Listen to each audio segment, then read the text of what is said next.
Magandang tanghali, kumusta po? Narito po ulit ang update natin para sa lagay ng ating panahon ngayong tanghali po ng October 6,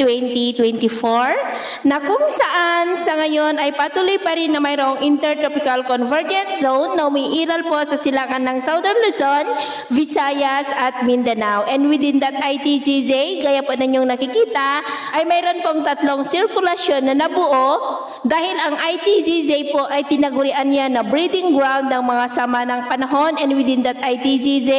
ay may dalawa na po na LPA na nabuo at tinawag po na Invest 99W at 90W, at posibleng maging isa lamang ang sirkulasyon ng mga yan sa susunod na mga araw habang lumalakas at hindi pa rin inaalis ang posibilidad na maging bagyo, pero dyan lamang po sa silangan ng ating bansa sa labas ng PAR at kikilos pataas palayo po.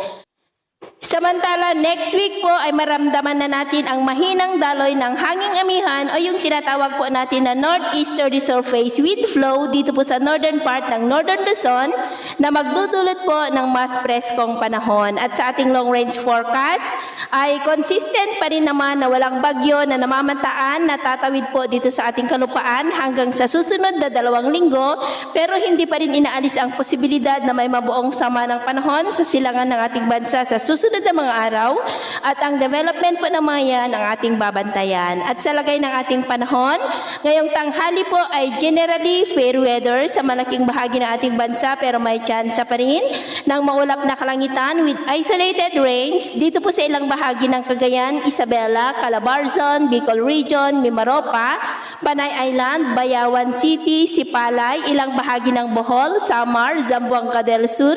Lanao del Norte, Davao City at Tagum. At mamayang hapon, mas maraming lugar ulit ang makakaranas ng mas maulap na kalangitan with isolated rain sa ilang bahagi ng ating bansa, kaya mag-ingat po tayo sa posibleng banta pa rin ng mga pagbaha at pagguho ng lupa. At sa atin naman pong mga baybayin, wala naman po tayong nakataas na namang gale warning signals, pero iba yung pag-ingat lamang po kung papalaot tayo para po mas makaiwas sa mga sakunang pangkaragatan. So, yun po ang latest update natin sa araw na ito. At ako po muli si James na nagsasabing sa kahit na lang pagsubok po na darating sa ating buhay, huwag na huwag po tayong mawawalan ng pag-asa. Thank you and God bless!